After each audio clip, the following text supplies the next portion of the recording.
হাতের মধ্যে ট্যাটু আছে বা হাতে, এটা আমাদের ভাগিনাই হয় কনফার্ম। রোববার বিকেলে বন্ধুদের সঙ্গে নিপানিয়ার জঙ্গলে গিয়ে তিস্তা নদীতে স্নান করতে নেমে উধাও হয়েছিল তরুণ। 4 দিন পর দেহ উদ্ধার হলো তিস্তার চর থেকেই, তবে ঘটনাস্থল থেকে বেশ কয়েক কিলোমিটার দূরে। রাজগঞ্জের শিকারপুর অঞ্চলের প্রধান পাড়ার বাসিন্দা বছর 18-র রাজ রায় রবিবার বিকেলে বন্ধুদের সঙ্গে জঙ্গলে বেড়াতে গিয়েছিল। গভীর জলে এগোতে গিয়ে তিস্তা স্রোত টেনে নিয়ে যায় তরুণকে। এরপর বহু খোঁজাখুঁজি করলেও তাকে আর উদ্ধার করা যাচ্ছিল না। সেই ঘটনার 4 দিন পর অবশেষে বেশ কয়েক কিলোমিটার দূরে জলপাইগুড়ির ছোট চৌধুরীপিটা এলাকায় বৃহস্পতিবার দুপুর নাগাদ ওই তরুণের দেহ উদ্ধার হলো। দেহ শনাক্ত করতে আসে মৃতের মামা। পরিবার সূত্রে জানা গেল, টিউশন পড়তে যাওয়ার কথা বলে বাড়ি থেকে বেরিয়েছিল সবাই। তারপরই জঙ্গলে গিয়ে তিস্তায় স্নান করতে নামে। এরপর আর ঘরে ফিরে আসা হলো না।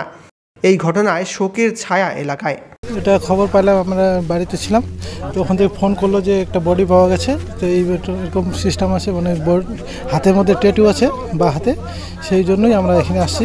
এমনকি আমরা এখন এসে দেখলাম সেটা আমাদের ভাগিনাই হয় কনফার্ম। ছেলে রবিবার 3:30টার দিকে। কি হয়েছিল সেদিন ওরা স্নান করতে গেছিলো 3 বন্ধু মিলে, সেখানে পড়ে যায় গভীর জলে, তারপর আর উঠতে পারেনি। 2 দিন থেকে তো সিভিল ডিফেন্স সবাই আপনারা করছিলেন, হ্যাঁ, কিন্তু পাওয়া যায়নি। কোথায় পেলেন? আজকে পেলাম পাহাড়পুর ছোট চৌধুরীপাড়ায়। পুলিশ সাথে আসে। এখন কি করবেন? বডি নিয়ে এখন বডি পোস্টমর্টম যা প্রসেস আছে করতে হবে।